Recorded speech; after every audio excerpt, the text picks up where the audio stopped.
इन्हीं के प्राप्ति की साधना करो।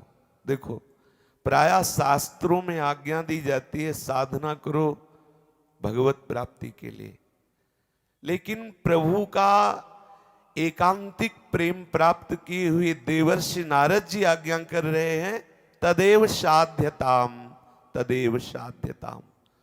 तुम साधना ही इस बात की करो, आराधना इस बात की करो कि भगवत प्रेमी महात्माओं का सानिध्य मिल जाए। है कोई गूढ़ बात, परम सत्य बात है। चाहे जितनी साधना कर लो, लेकिन हृदय प्रभु के अनुराग रंग से तभी रंगेगा जब अनुरागी जनों का साक्षात्कार होगा। निश्चित बात, निश्चित, इसमें कोई तर्कना की गुंजाइश नहीं।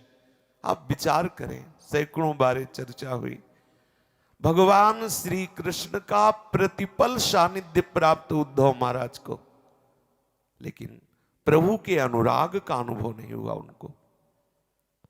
लेकिन जब अनुराग रंग में छकी श्री गोपी जनों का दर्शन हुआ, संभाषण मिला, उनकी चरण रज का स्पर्श हुआ, तो विकल हो गए और वृंदावन की रज में लौटने लगे। अहो भाग्य, अहो भाग्य, यदि मैं इस रज में कोई घास बन जाऊं, कोई लता गुल्म औषधि बन जाऊं।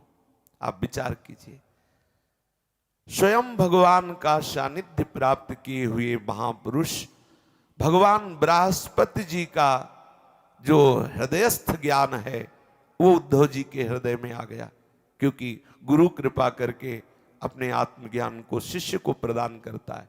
कौन सी कमी है उद्धव महाराज में? लेकिन जब तक गोपी जनों का दर्शन नहीं हुआ, तब तक उनके हृदय में विशुद्ध कृष्ण प्रेम का प्रादुर्भाव नहीं हुआ। इसीलिए देवर्षि नारद जी कहते हैं, तुम प्रार्थना करो प्रभु से, आराधना करो, साधना करो कि मुझे अनुरागी जनों का संग मिल जाए, भगवत प्रेमी महात्मा का संग मिल जाए। सच्ची मानिए, बहुत जल्दी हृदय का परिवर्तन होता है।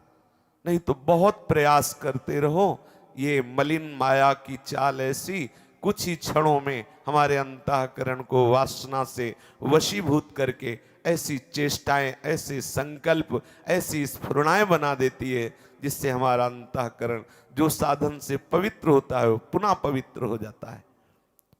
पर भगवत प्रेमी महात्मा की दृष्टि पड़ते ही सीधे पाप की प्रवृत्ति का नाश हो जाता है, वो मूल से परिवर्तन हो जाता है। इसीलिए देवर्षि नारद जी कह रहे हैं, अनुभवी महापुरुष हैं, भगवान के अवतारों में एक अवतार है, सदैव उनकी जिह्वा से भगवती यश स्फुरित होता रहता है। जहां ये पुकारते हैं वहीं श्री हरि दौड़ कर उपस्थित हो जाते हैं।